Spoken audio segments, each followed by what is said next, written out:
ओम नमो नारायण। आज हम वर्गों के लिए देख रहे हैं, अर्थ साइन कन्या राशि के लिए कि आपके नवंबर मंथ कैसे जाने वाले हैं। ठीक है, नवंबर मंथ आपके कैसे जाएंगे कन्या राशि वालों के लिए। पॉजिटिव बने रहिएगा। लास्ट फेज जो है आपके कैसे जाने वाले हैं। Turning in, playfulness, understanding, sorrow and abundance, travelling. बहुत बढ़िया।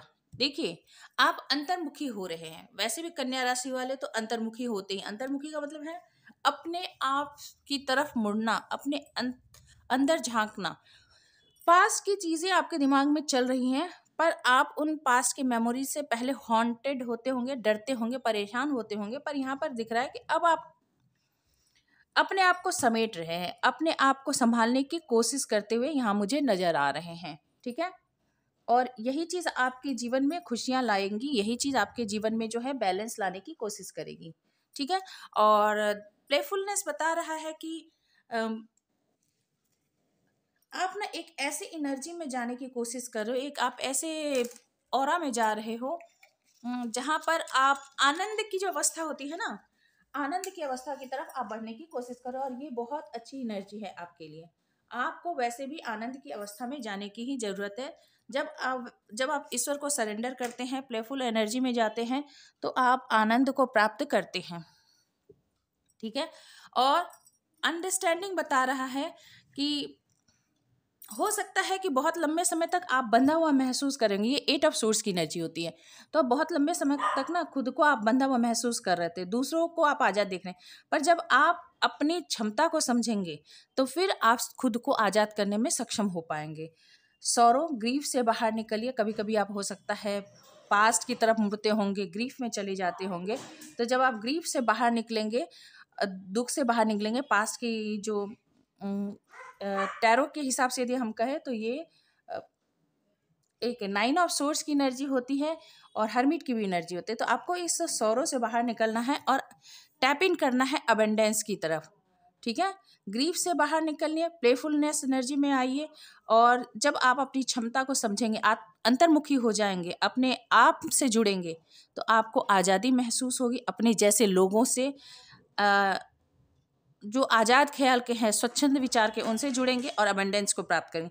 ट्रैवलिंग, ये समय आपके लिए एक जर्नी की है। आप आगे की तरफ बढ़ते जा रहे हैं। वो दिन दूर नहीं जब आप इन सारी परेशानियों को पार करते हुए अपने जीवन के लक्ष्य को प्राप्त करेंगे। अब ये जीवन के लक्ष्य आपके लिए अलग अलग कुछ हो सकते हैं। यहाँ पे खास करके दिख रहा है कि आप सुख, शांति और आज़ादी चाह रहे हैं, और साथ ही साथ अबंडेंस को आप मैनिफेस्ट करते हुए नजर आ रहे हैं।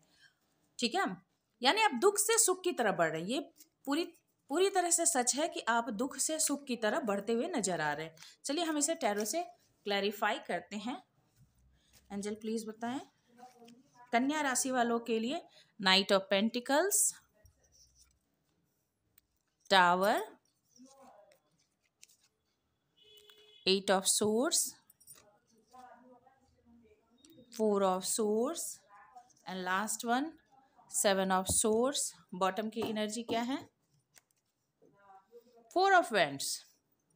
बहुत सारे ऑब्स्टिकल, बहुत सारी परेशानियां, बहुत सारे चैलेंजेस के बाद आप बढ़ रहे हैं स्टेबिलिटी की तरफ। जो अबंडेंस है वो आपको कब मिलेगी?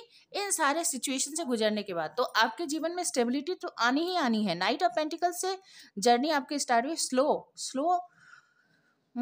वो कहते हैं ना, slow and steady win the race वाली बात है। तो आपके जीवन में ग्रोथ हो रही है, धीरे धीरे हो रही है। पर एक रॉक बॉटम हिट करने के बाद जो सौरव भी बता रहा है कि निश्चित रूप से आप पास्ट के किसी चीज, सिचुएशन, किसी मेमोरी से परेशान है, दुखी है, उदास है। टावर मोमेंट आपने झेले होंगे, जिसके कारण आप काफी लंबे समय तक स्टक रहे होंगे। ठीक है, 4 ऑफ सोर्स, हीलिंग की आपको जरूरत रही होगी, क्योंकि आपको बहुत सारे धोखे मिले हैं अपने दोस्तों में, रिश्तों में, फाइनेंस में, करियर में। आपको बहुत सारे चैलेंजेस देखने पड़े होंगे। आपने ये सारे जर्नी फेस करने के बाद फाइनली आप पहुंचेंगे 4 ऑफ वेंट्स की एनर्जी से। यानी आपको ये नाइट ऑफ पेंटिकल्स यानी स्टेबिलिटी तो मिलेगी ही मिलेगी, पर ये बीच में कुछ जर्नी है जो टफ रही होगी, और फाइनली आपके आउटकम जो है वो 4 ऑफ वैंड्स पर यहाँ कंप्लीट होते हुए नजर आ रहे हैं, जो कि सेलिब्रेशन होता है, जो मैरिज होता है, स्टेबिलिटी होती है, फाइनेंशियल स्टेबिलिटी ले लीजिए, कमिटमेंट की स्टेबिलिटी ले लीजिए, जिस भी तरह से ये स्टेबिलिटी आपकी लाइफ में आती हुई नजर आ रही है। आई होप आपको रीडिंग अच्छी लगी होगी कन्या राशि वालों। यदि रीडिंग अच्छी लगी हो तो प्लीज़ लाइक करना मत भूलिए, शेयर करें, सब्सक्राइब करें। Stay happy, stay blessed. Thank you for watching. God bless you.